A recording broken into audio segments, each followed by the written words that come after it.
BRS అధిష్టానం ఆదేశిస్తే Malkajgiri parliament స్థానానికి పోటీ చేస్తానంటూ మాజీ మంత్రి చామకూర మల్లారెడ్డి తెలిపారు.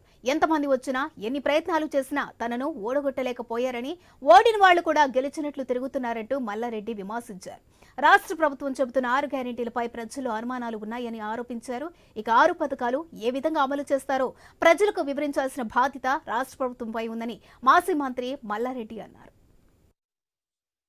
భగవంతుడు నాకు మంచి ఆస్తి ఇచ్చింది, మంచి ల్యాండ్ బ్యాంక్ ఇచ్చింది, మంచి బ్యాంక్ బ్యాలెన్స్ ఇచ్చింది, మంచి కొడుకులను ఇచ్చిండు, కోడళ్ళని ఇచ్చిండు, మంచి విద్యా సంస్థలు ఇచ్చిండు, మంచి మినిస్టర్ ఇచ్చిండు, మంచి ఎంపీ ఇచ్చిండు, మళ్ళీ మంచి ఎమ్మెల్యేలు ఇచ్చిండు.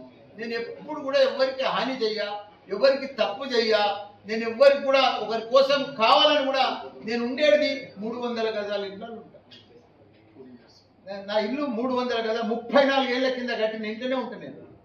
34 years కంప్లీటెడ్ నేను ఉన్న ఇంట్లో. నేను కావాలంటే 10 ఎకరాలలో కట్టుకొని ఉండొచ్చు, రాజమహల్ కట్టుకొని ఉండొచ్చు. నేను అట్లా ఉంటా.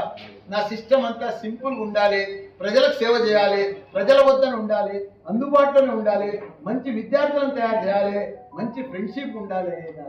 Positive mind. కానీ ఇట్లా వాడిని కబ్జా పెట్టు, వీడిని మోసం చెయ్యి, వీనికి ద్రోహం చెయ్యి, వీడిని కూలగొట్టు, వీనికి అన్యాయం చెయ్యి, వీడు నాకు ఓటేయలేదు,